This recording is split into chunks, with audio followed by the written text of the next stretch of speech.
Guys, my name is Alka Saini. You are watching biology class. Biology की इस class में फिर से आपका मोस्ट वेलकम है। फिर से एक नए टॉपिक के साथ आई हूँ। टॉपिक का नाम है oogenesis। आज के लेक्चर में अपन oogenesis को स्टडी करने वाले हैं। वीडियो को ज्यादा से ज्यादा शेयर कीजिए, लाइक कीजिए, कमेंट्स कीजिए ताकि मैं अपने वीडियो के अंदर इंप्रूवमेंट कर सकूं। It's okay. देखिए चलते हैं oogenesis होता क्या है। oogenesis में ऊ का जो मीन्स होता है वो होता है एग से लिया गया है। जेनेसिस का मीन्स होता है निर्माण, ठीक है। तो एग के निर्माण की जो प्रक्रिया होती है वो oogenesis कहलाती है। oogenesis की जो प्रोसेस होती है वो फीमेल की ओवरी के अंदर चलती है। इस प्रोसेस के दौरान क्या होता है, ओवम का फॉर्मेशन होता है। एक होता है स्पर्मेटोजेनेसिस। स्पर्मेटोजेनेसिस होता है वो मेल की टेस्टिस के अंदर चलने वाली प्रोसेस होती है जिसके दौरान क्या होता है, स्पर्म का फॉर्मेशन होता है, ठीक है। स्पर्मेटोजेनेसिस को हिंदी में बोलते हैं शुक्र जनन कहा जाता है। शुक्राणु के निर्माण की प्रक्रिया होती है वो शुक्र जनन कहलाती है, ठीक है। अब देखो क्या होता है, शुक्र जनन और अंड जनन, अंडजनन को बोलते हैं oogenesis, ठीक है। शुक्र जनन मेल में होता है और टेस्टिस में होता है। अंड जनन होता है वो फीमेल में होता है और फीमेल की में क्या होता है, ओवरी के अंदर होता है। दोनों के अंदर क्या होता है, एक मेजर डिफरेंस होता है। मेजर डिफरेंस ये होता है किसी भी मेल के अंदर स्पर्मेटोजेनेसिस की जो प्रोसेस होती है वो प्यूबरिटी के दौरान स्टार्ट होती है। जब कोई भी मेल होता है वो 13 या 14 एज का जब हो जाता है तब उसमें क्या होती है, स्पर्मेटोजेनेसिस की प्रोसेस स्टार्ट होती है। बट फीमेल के अंदर क्या होता है, फीमेल के अंदर oogenesis की जो प्रोसेस होती है वो फिटल स्टेज के दौरान ही स्टार्ट हो जाती है। कह सकते हैं कि कोई भी फीमेल होती है जब वो फिटल स्टेज में होती है, या कह सकते हैं वो अपनी मम्मा के जब यूट्रस के अंदर होती है, जब उसका डेवलपमेंट हो रहा होता है उसी दौरान उसमें क्या होती है, oogenesis की प्रोसेस स्टार्ट हो जाते हैं। इसके कुछ स्टेप होते हैं वो कहां पर कंप्लीट हो जाते हैं, एम्ब्रियोनिक स्टेज में कंप्लीट हो जाते हैं। लेकिन कुछ स्टेज जो बचे हुए स्टेज होते हैं वो कब कंप्लीट होते हैं, जब वो फीमेल प्यूबरिटी के अंदर पहुंचती है। फीमेल में मेंस्ट्रुअल साइकिल जब स्टार्ट होता है तब उसके अंदर क्या होता है, oogenesis, बाकी जो स्टेप बचे हुए स्टेप है वो कंप्लीट होते हैं, ठीक है। अब देखो oogenesis को अपन डीपली स्टडी करते हैं। एक फीमेल होती है, उसके रिप्रोडक्टिव जो सिस्टम होता है उसके अंदर क्या होता है, अपने स्टडी किया था। रिप्रोडक्टिव जो उसका सिस्टम होता है उसके अंदर एक तो होती है दो होती है फेलोपियन ट्यूब होती है, और फेलोपियन के ट्यूब के नीचे क्या होती है, ओवरीज होती है। वन पेयर क्या होती है, ओवरीज होती है, और यूट्रस होता है बीच में, और यूट्रस के नीचे क्या होती है, वेजाइना होती है, ठीक है। दो ओवरीज होती है और ये ओवरीज किसका प्रोडक्शन करती है भाई, ओवम का प्रोडक्शन करती है। मैंने अभी बताया कि कोई भी फीमेल होती है जब वो अपने मम्मा के यूट्रस के अंदर होती है, ठीक है, जब उसका एम्ब्रियोनिक डेवलपमेंट हो रहा होता है उसी दौरान उसकी ओवरी में, ठीक है, मतलब कह सकते हैं, जैसे मैं अपना एग्जांपल लेती हूँ, जब मैं अपने मम्मा के यूट्रस में थी तभी उस मेरे में क्या स्टार्ट हो गया, oogenesis स्टार्ट हो गया था, ठीक है। तो तब क्या थी, मैं जब फिटल स्टेज के अंदर थी, या कोई भी फीमेल जब फिटल स्टेज के अंदर होती है, भ्रूणी विकास जब उसका हो रहा होता है उसी दौरान उसकी ओवरी के अंदर, ठीक है, ये फिटल की ओवरी है न कि माँ की ओवरी, फिटल की ओवरी है। तो फिटल की ओवरी में क्या है, फिटल की ओवरी में कुछ स्पेशल प्रकार की सेल्स होती है वो उत्पन्न होती है, उनको बोलते हैं प्राइमोर्डियल जर्म सेल्स कहा जाता है, ठीक है। ये प्राइमोर्डियल जर्म सेल्स होती हैं। ये प्राइमोर्डियल जर्म सेल्स क्या करती हैं, बारंबार विभाजन करती है। कौन सा विभाजन करती है भाई, माइटोसिस डिवीजन करती है, समसूत्री विभाजन करती है, और समसूत्री विभाजन के दौरान अपने जैसी कोशिकाओं को उत्पन्न करती है, ठीक है। अब देखिए इसमें बहुत सारी ये प्राइमोर्डियल जर्म सेल होती है, वो किसको उत्पन्न करती है, माइटोसिस डिवीजन करती है, ऊगोनिया को उत्पन्न करती है, ठीक है।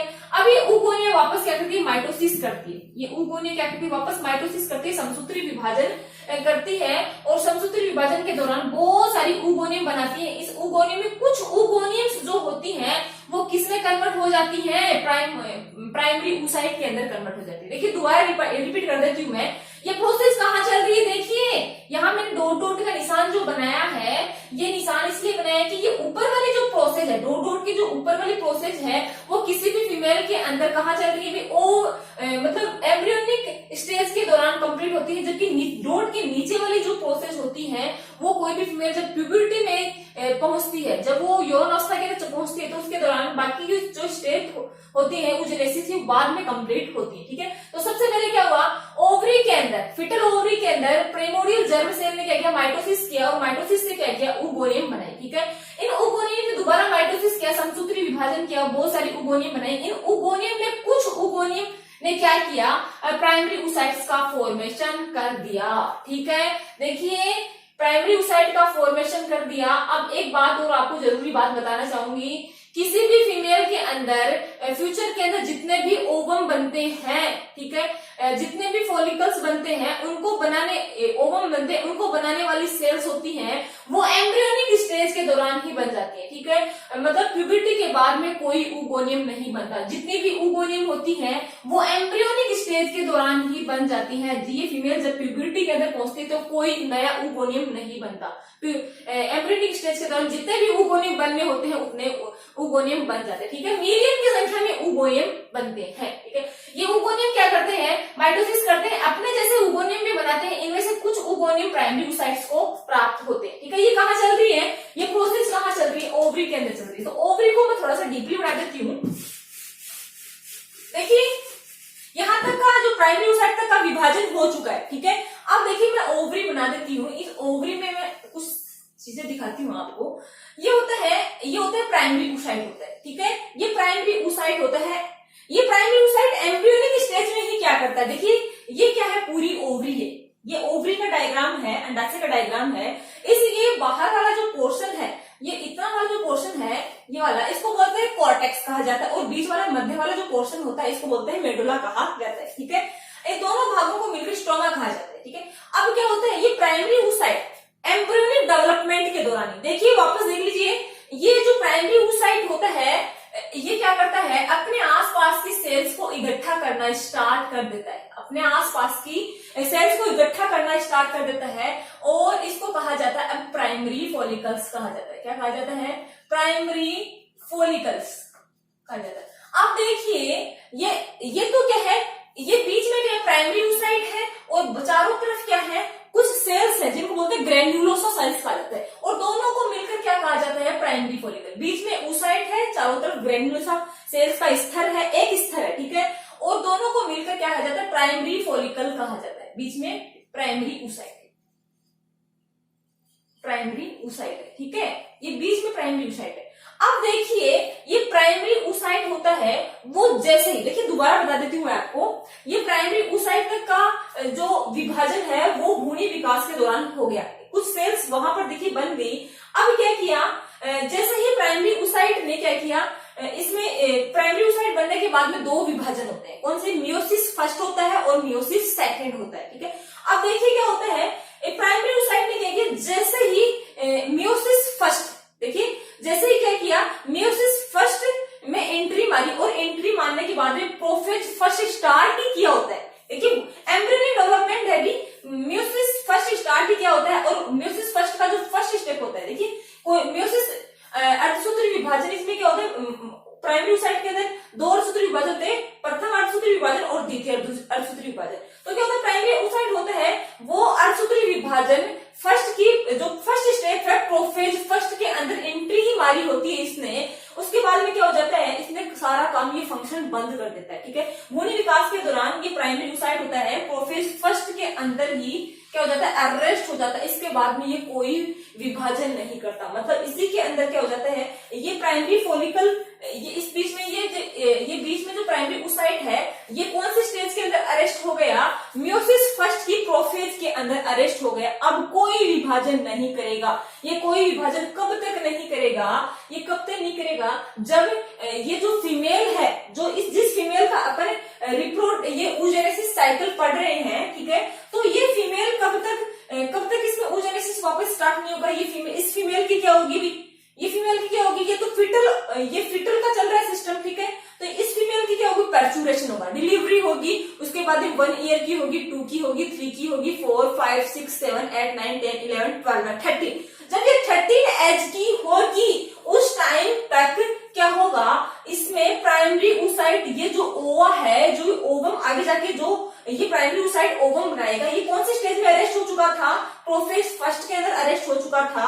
ये क्या होगा, प्रोफेज फर्स्ट के अंदर ही अरेस्ट रहेगा। जब इसके अंदर प्यूबर्टी आएगी, ठीक है, तो पर्चुरेशन के 13 साल के बाद में क्या होगी, इसके अंदर प्यूबर्टी आएगी, यौवन अवस्था आएगी, तो इसमें क्या होगा, मेंस्ट्रुअल साइकिल स्टार्ट होगा। ठीक है, और मेंस्ट्रुअल साइकिल जब स्टार्ट होगा तब इसके अंदर क्या होगा, ये बाकी की जो स्टेप होगी, मियोसिस फर्स्ट की जो बाकी की स्टेप होती है, प्रोफेज फर्स्ट तो एम्ब्रियोनिक डेवलपमेंट के दौरान हो जाती है, उसके बाद में मेटाफेज, एनाफेज और टीलोफेज तीनों स्टेप होती है वो कंप्लीट होती है, उसके बाद में कंप्लीट होती है। ठीक है, अब देखिए आप ये कहोगे कि ये प्राइमरी oocyte होता है वो प्रोफेज फर्स्ट में अरेस्ट क्यों होता है? इस अरेस्ट होने का ये कारण होता है कि ये देखिए ये एम्ब्रियो है, ये एम्ब्रियो, इसके अंदर एम्ब्रियोनिक स्टेज के अंदर oogenesis चल रहा है। अब देखिए इसके अंदर यदि oogenesis की प्रोसेस सारे स्टेप यही यूट्रस के अंदर ही कंप्लीट हो जाएंगे तो ये क्या हो गया, मतलब फर्टिलाइजेशन योग्य हो गया। और फर्टिलाइजेशन यदि हो गया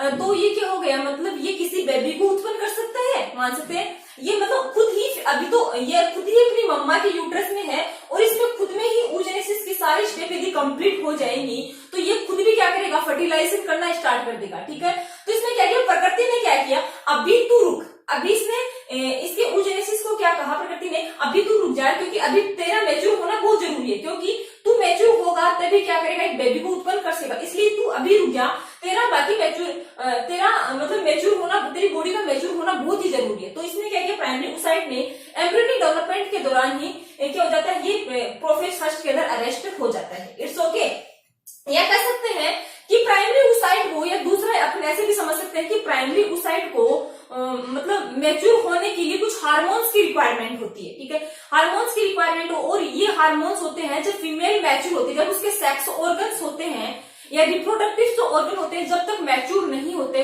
तब तक उनके अंदर हार्मोन्स का सिक्रीशन नहीं होता, सेक्सुअल हार्मोन्स का सिक्रीशन नहीं होता। और बाकी की स्टेप जो होती है, प्राइमरी oocyte से सेकेंडरी oocyte और सेकेंडरी से जो आगे ओवम बनता है, आगे की जो प्रोसेस होती है वो क्या होती है, हार्मोनल, जो हार्मोन्स होते हैं उनकी मतलब हार्मोन्स के अनुसार ही इनकी क्या होती है, ग्रोथ होती है। जब इनको हार्मोन्स मिलेंगे तभी इनकी क्या होगी, ये प्राइमरी oocyte से सेकेंडरी और सेकेंडरी से ओवम का फॉर्मेशन कर सकेंगे। ठीक है, तो ये क्या होता है, ये फिटस के अंदर होता है, ये फीमेल एम्ब्रियो होता है जो फिटस के, फीमेल एम्ब्रियो होता है जब यूट्रस के अंदर, तो सॉरी यूट्रस के अंदर होता है या फिटल स्टेज के अंदर होता है, तो इसकी ब्रेन की भी ग्रोथ नहीं हो रही होती है। ठीक है, तो इसमें हार्मोन्स का सीक्रेशन नहीं होता है, हार्मोन्स का सीक्रेशन नहीं होता है, तो ये क्या होता है, इसको क्या होता है, ग्रोथ करने के लिए हार्मोन्स नहीं मिलते प्राइमरी oocyte को, तो ये क्या होता है, प्राइमरी oocyte स्टेज के अंदर ही क्या हो जाता है, अरेस्ट हो जाता है। ठीक है, अब बात करते हैं, ये क्या हो गया, जैसे ही इस फीमेल एम्ब्रियो को क्या हुआ भाई, फीमेल जो एम्ब्रियो है प्यूबर्टी के अंदर पहुंचा। ठीक है, तो देखिए प्राइमरी oocyte जब क्या हुआ, प्राइमरी इस फीमेल की बर्थ हो चुकी है, और ये जब ये फीमेल कहाँ पहुंची, प्यूबर्टी के अंदर पहुंची, तो प्यूबर्टी के अंदर पहुंचने के बाद में देखिए ये जो प्रोफेज फर्स्ट के अंदर अरेस्ट हो चुका था, अब ये क्या करेगा, इसकी 3 स्टेप बच चुकी थी, एनाफेज, प्रोफेज तो हो गई थी, प्रोफेज के बाद में क्या होती है, मेटाफेज आती है, फिर एनाफेज आती है, फिर टीलोफेज आती है। ठीक है, मेटाफेज, एनाफेज और टीलोफेज, ये तीनों स्टेप जब कंप्लीट होती हैं, तीनों स्टेप कहाँ होती हैं, एट प्यूबर्टी के बाद में कंप्लीट होती हैं, तो कंप्लीट होने पर क्या बनता है, एक तो बनता है सेकेंडरी oocyte और दूसरा क्या बनता है, फर्स्ट पोलर बॉडीज बनता है। क्या बनता है, फर्स्ट पोलर बॉडीज बनता है और सेकेंडरी oocyte बनता है। देखिए ये कब बनता है, जब फीमेल के अंदर मेंस्ट्रुअल साइकिल स्टार्ट हो जाता है, हार्मोन्स जब मिल जाते हैं। देखिए दोबारा इधर देखते हैं अपन, ये क्या करता है, देखिए अब इसमें क्या हो गया, ये बहुत सारी जो प्राइमरी फॉलिकल्स हैं, इसमें बहुत सारी प्राइमरी फॉलिकल्स है। ठीक है, ये बहुत सारी प्राइमरी फॉलिकल्स है, ये एम्ब्रियोनिक डेवलपमेंट के दौरान ही बन चुकी है। ठीक है, अब ये क्या करेंगे, जैसे ही ये मतलब ये उगोनिया है वो कहाँ गए, अब ये तो कौन सी स्टेज है, एम्ब्रियोनिक स्टेज है, और ये मैं यहाँ पर पहुंची हूँ तो ये कौन सी स्टेज है, प्यूबर्टी स्टेज है। ठीक है, तो इस प्राइमरी जो फॉलिकल्स है जिसके अंदर प्राइमरी oocyte है, इसने कहां पर एंट्री मारी, एम्ब्रियोनिक स्टेज से जब प्यूबर्टी में एंट्री मारी, तो एंट्री में क्या हुआ, मेंस्ट्रुअल साइकिल स्टार्ट हुआ, और मेंस्ट्रुअल साइकिल जब स्टार्ट हुआ तो इसमें क्या मिली, इसको हार्मोन्स मिले, FSH हार्मोन, LH हार्मोन मिले। इन हार्मोन की वजह से क्या हुआ, इसके चारों ओर प्राइमरी मतलब कुछ सेल्स का स्तर, एक लेयर का स्तर तो जमाया था जिसको प्राइमरी फॉलिकल्स बोलते हैं, लेकिन कुछ सेल्स का स्तर और जमा हो गया जिसको बोलते हैं, अब देखिए एक लेयर का जब स्तर जमा था, ग्रेनुलोसा सेल का एक लेयर जमा था, तब इसको प्राइमरी फॉलिकल, एक स्तर और जमा हो गया। ठीक है, तो इसको बोलते हैं सेकेंडरी फॉलिकल। ठीक है, इसको बोलते हैं सेकेंडरी फॉलिकल। ठीक है, अब देखिए ये oocyte है। ठीक है, अब इस oocyte ने क्या किया, ये oocyte है, ये क्या करे, अपने चारों तरफ क्या करे, एक लेयर तो ये वाली बन गई। ठीक है, ये दूसरी बनी सेकेंडरी फॉलिकल, अब ये oocyte है, इसके चारों ओर ये प्राइमरी, सेकेंडरी फॉलिकल और ये थर्ड लेयर बन गई। जब ये क्या करता है, प्राइमरी फॉलिकल से सेकेंडरी फॉलिकल, ठीक है, और सेकेंडरी से टर्सरी फॉलिकल बनता है, तो ये बीच में जो oocyte है ये क्या करेगा, ये प्राइमरी oocyte था, ठीक है, प्राइमरी फॉलिकल में प्राइमरी oocyte है, लेकिन टर्सरी फॉलिकल्स में क्या होगा, ये बीच में oocyte है वो विभाजन कर लेगा, देखिए विभाजन कर लेगा, ये विभाजन कर लेगा, जिससे एक तो क्या बनेगी साइड में पोलर बॉडीज बन जाएगी, एक तो पोलर बॉडीज बन जाएगी और एक सेकेंडरी क्या बन जाएगा, oocyte बन जाएगा, ये वाला सेकेंडरी oocyte में कन्वर्ट हो गया, ठीक है, ये सेकेंडरी oocyte में कन्वर्ट हो गया है अब, ठीक है। अब देखिए सेकेंडरी oocyte में ये कन्वर्ट हो गया है, अब सेकेंडरी oocyte में भी क्या होगा, ये सेकेंडरी oocyte की भी कुछ स्टेप कंप्लीट करेगा, ठीक है, जैसे सेकेंडरी oocyte है उसमें अब सेकेंडरी oocyte के अंदर क्या होगा भाई, प्राइमरी oocyte के अंदर मियोसिस फर्स्ट कंप्लीट हो गया, ठीक है, और ये तो प्रोफेज जो फर्स्ट था वो एम्ब्रियोनिक डेवलपमेंट के दौरान, और बाकी 3 स्टेप थे वो प्यूबर्टी के दौरान कंप्लीट हो गए, उसके बाद में सेकेंडरी oocyte बन गया। देखिए टर्सरी फॉलिकल्स में क्या है, सेकेंडरी oocyte है, और ये सेकेंडरी oocyte है, सेकेंडरी oocyte में कौन सा विभाजन होगा, अर्धसूत्री विभाजन सेकेंड या मियोसिस सेकेंड होगा, और मियोसिस सेकेंड की 2 ही स्टेप कंप्लीट होंगे, कौन से, प्रोफेज फर्स्ट और मेटाफेज, ठीक है, प्रोफेज होगा और मेटाफेज होगा, मियोसिस का क्या होगा, प्रोफेज और मेटाफेज होगा, और मेटाफेज में ही क्या हो जाएगा, ये अरेस्ट हो जाएगा, मतलब क्या होगा, इसमें जो बाकी के जो बचे हुए स्टेप हैं ये तब तक कंप्लीट नहीं होंगे जब तक इसके कांटेक्ट में कोई स्पर्म नहीं आएगा, ठीक है। देखिए वापस एक बार पहले भी अरेस्ट हुआ था और दोबारा आकर सेकेंडरी oocyte है वो कौन सी स्टेज में, मेटाफेज, मियोसिस सेकेंड की मेटाफेज में वापस अरेस्ट हो गया है, देखिए वापस अरेस्ट हो गया, और ये तब तक नहीं करेगा, तब तक इसके अंदर ये बाकी के स्टेप कंप्लीट नहीं होंगे, एनाफेज और टीलोफेज, जब तक स्पर्म कांटेक्ट में नहीं आएगा, ठीक है। अब देखिए वापस देखिए आप, ये क्या होता है, ये अरेस्ट हो जाता है, एक तो पोलर बॉडी बनती है, ये पोलर बॉडी वापस विभाजन करती है, ये दोनों पोलर बॉडीज वापस विभाजन करती हैं, और दोनों पोलर बॉडीज क्या हो जाती है, नष्ट हो जाती है, देखिए इसमें क्या होता है, इसमें प्राइमरी oocyte के अंदर जब विभाजन होता है तो क्या बनती है, एक फर्स्ट पोलर बॉडी बनती है और सेकेंडरी oocyte बनता है, सेकेंडरी oocyte में क्या होता है, बहुत सारा साइटोप्लाज्म होता है, या कह सकते हैं इसके पास बहुत सारा न्यूट्रिशन होता है, और ये न्यूट्रिशन क्या होता है, एम्ब्रियो को क्या देता है, पोषण देता है, ठीक है। तो इसमें क्या होता है, ये जो पोलर बॉडीज होती हैं ये छोटी होती है, ठीक है, और ये फर्टिलाइजेशन योग्य नहीं होती, ये फर्टिलाइजेशन नहीं कर सकती है, एम्ब्रियो का निर्माण नहीं कर सकती, जबकि सेकेंडरी पोलर बॉडीज होती है इसमें बहुत सारा साइटोप्लाज्म होता है, बहुत सारा न्यूट्रिशन होता है, इसलिए ये फर्टिलाइजेशन कर सकती है। ये आगे जाके फर्स्ट पोलर बॉडीज होती है, डिवाइडेशन करती है, और डिवाइडेशन से जो पोलर बॉडीज बनती है वो नष्ट हो जाती है, ठीक है। अब देखिए ये सेकेंडरी जो oocyte होता है, ये सेकेंडरी oocyte होता है, इसमें क्या होता है, दोबारा विभाजन जब होता है तो विभाजन होने से क्या होता है, विभाजन होने से सेकेंडरी पोलर बॉडीज बनती हैं और एक ओवम बनता है, क्या बनता है, ओवम बनता है, और इसमें क्या होता है, ये जो सेकेंडरी पोलर बॉडीज होती है ये भी नष्ट हो जाती है। अब बात बताऊं कि जब फीमेल के अंदर देखिए ये टर्सरी फॉलिकल बन गया, टर्सरी फॉलिकल से क्या बनता है, ग्राफियन फॉलिकल बनता है। देखिए मेंस्ट्रुअल साइकिल कितने दिन का होता है, 28 दिन का होता है, ठीक है। मेंस्ट्रुअल साइकिल कितने दिन का होता है, 28 दिन का होता है, ठीक है। और मेंस्ट्रुअल साइकिल की जो स्टार्टिंग जो होती है वो फीमेल की वेजाइना से ब्लीडिंग से स्टार्ट होती है, ठीक है। तो इसमें क्या होता है, जो प्राइमरी फॉलिकल्स होते हैं वो प्राइमरी जो फॉलिकल्स होते हैं वो एम्ब्रियोनिक डेवलपमेंट के दौरान बनता है, ठीक है। तो प्राइमरी फॉलिकल से सेकेंडरी जो फॉलिकल्स बनते हैं वो ब्लीडिंग, जिस दिन से ब्लीडिंग स्टार्ट होती है, फीमेल की वेजाइना से ब्लड निकलना स्टार्ट होता है, उस दिन से ये क्या होती है, प्राइमरी से सेकेंडरी फॉलिकल में और सेकेंडरी से टर्सरी फॉलिकल में, और टर्सरी से किस फॉलिकल में कन्वर्ट हो जाती है, ग्राफियन फॉलिकल के अंदर कन्वर्ट हो जाती है, ठीक है। ग्राफियन फॉलिकल के अंदर ये कन्वर्ट हो जाती है। बीच में क्या है, सेकेंडरी oocyte, ये जो एग है, ये बीच में एग है, ये चारों तरफ क्या है, सेल्स का स्तर है, चारों तरफ क्या है, सेल्स का स्तर है, इसको बोलते हैं टर्सरी फॉलिकल। ये होता है ग्राफियन फॉलिकल, ग्राफियन फॉलिकल होता है मैच्योर फॉलिकल, ठीक है। तो देखिए प्राइमरी oocyte से लेकर ओवम तक का फॉर्मेशन होता है वो मेंस्ट्रुअल साइकिल के दौरान होता है, जब वो प्यूबर्टी के अंदर उसका मेंस्ट्रुअल साइकिल स्टार्ट होता है तब उसके अंदर ये क्या होता है। अब बात बता देती हूँ इसको, क्या होता है, ये जो ग्राफियन फॉलिकल्स होता है वो जैसे ही मतलब इसमें जैसे कोई किसी भी फीमेल का मेंस्ट्रुअल साइकिल मतलब 1 तारीख को आया तो 14वें दिन, 14 दिन के बाद में क्या होगा, ये ग्राफियन फॉलिकल बन जाएगा। 14 डे में क्या हो जाएगा, ग्राफियन फॉलिकल बन जाएगा। 14 दिन में ग्राफियन फॉलिकल बन जाता है, और ग्राफियन फॉलिकल 14 दिन के बाद में कहाँ होता है, ये रप्चर्ड हो जाता है। रप्चर्ड का मतलब है कि ये कहाँ होता है, ये अंडा होता है, ये अवोम होता है, वो ओवरी से निकलकर कहाँ जाता है, फैलोपियन ट्यूब के अंदर जाता है। कौन से हार्मोन की प्रेजेंस में, एलएच हार्मोन की प्रेजेंस में। उस टाइम पे एलएच हार्मोन का लेवल होता है वो हाई होता है, जिसके कारण क्या होता है, ओवम होता है वो ओवरी से निकलकर, ठीक है। देखिए ये जो ये इसके बीच में जो ये है, ये सेकेंडरी oocyte है, ठीक है। ये तो सेल्स की लेयर है चारों तरफ, ठीक है। तो ये ओवा होता है वो फेलोपियन ट्यूब के अंदर चला जाता है। ये जो बचा हुआ मैटर जो होता है इसको बोलते हैं कार्पस ल्यूटियम कहा जाता है।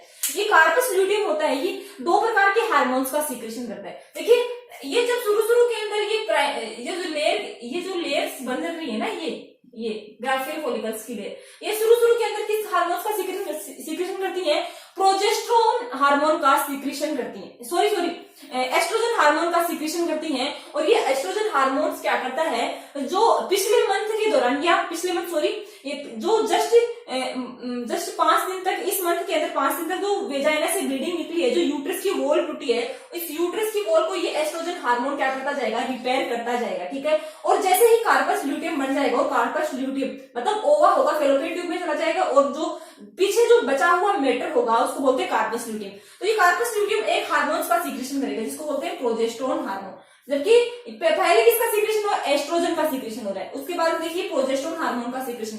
ये दोनों हार्मोन्स क्या